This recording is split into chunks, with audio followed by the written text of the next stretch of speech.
AC की ठंडक में जल रहा है देश। जब बिजली का बिल आसमान छू रहा हो, जब गर्मी जानलेवा हो और जब कोल से धुआं निकलकर हवा को जहर बना रहा हो, तब सवाल ये नहीं है कि एसी 20 डिग्री सेल्सियस पे क्यों नहीं चलेगा। सवाल ये है कि हम कब तक इस ओवर कूलिंग के इल्यूजन में एनवायरनमेंट को ओवरहीट करते रहेंगे। एसी का टेम्परेचर अब सरकार बताएगी। हाँ, अगर वो आपके फेफड़ों, आपके फ्यूचर और आपके बिजली के बिल को बचा रही है तो क्यों नहीं। अभी हाल ही में यूनियन मिनिस्टर मनोहर लाल खट्टर ने अनाउंस किया है कि अब एक नए एक्सपेरिमेंट के तहत एसी टेम्परेचर्स को स्टैंडर्डाइज किया जाएगा 20 डिग्री सेल्सियस से 28 डिग्री सेल्सियस के बीच। इसका मतलब है कि एसी 20 डिग्री सेल्सियस से ठंडा नहीं करेगा और 28 डिग्री सेल्सियस से ज्यादा गर्म नहीं होगा। ये डिसीजन एनर्जी एफिशिएंसी बढ़ाने के लिए लिया गया है, क्योंकि आज के टाइम में देश की इलेक्ट्रिसिटी डिमांड रिकॉर्ड लेवल्स पे पहुंच चुकी है।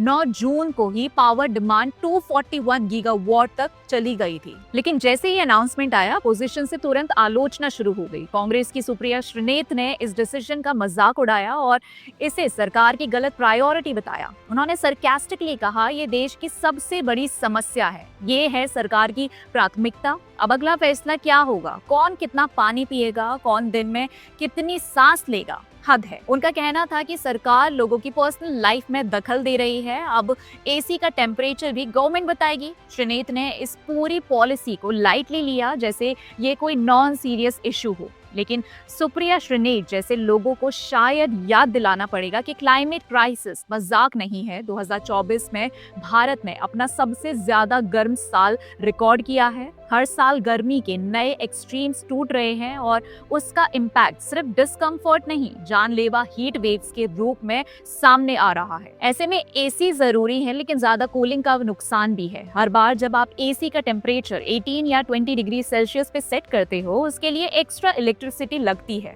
और वो इलेक्ट्रिसिटी ज्यादातर कोल से बनती है, जिसका मतलब है और ज्यादा कार्बन एमिशंस। ये ओवर कूलिंग एक विशियस साइकिल बन चुकी है। ज्यादा ठंडक के लिए ज्यादा पावर चाहिए, ज्यादा पावर के लिए ज्यादा कोल और ज्यादा कोल से और गर्मी। तो अगर सरकार इस साइकिल को तोड़ने के लिए एक स्टेप ले रही है तो उसका मजाक उड़ाना नहीं, सपोर्ट करना चाहिए। सुप्रिया श्रीनेत जैसे लोग चाहे इसे लाइटली ले, लेकिन साइंस इस डिसीजन के पक्ष में है। अगर सिर्फ 1 करोड़ लोग अपने एसी का टेम्परेचर 22 डिग्री से बढ़ाकर 25 डिग्री कर दें तो हम रोजाना 1000 मेगावाट से ज्यादा बिजली बचा सकते हैं। इतनी पावर से पूरे शहर चल सकते हैं और ये सिर्फ सेविंग्स नहीं, पोल्यूशन कम करने का भी एक सॉलिड तरीका है। डॉक्टर्स भी कहते हैं कि इंडोर टेम्परेचर 24 डिग्री सेल्सियस से 26 डिग्री सेल्सियस के बीच होना चाहिए। इससे ज्यादा ठंडक से हो सकते हैं sore throat, headache, muscle stiffness और सबसे बड़ा रिस्क होता है टेम्परेचर शॉक का। जब आप एकदम से एक ठंडे मॉल या ऑफिस से बाहर 45 डिग्री सेल्सियस की गर्मी में जाते हो,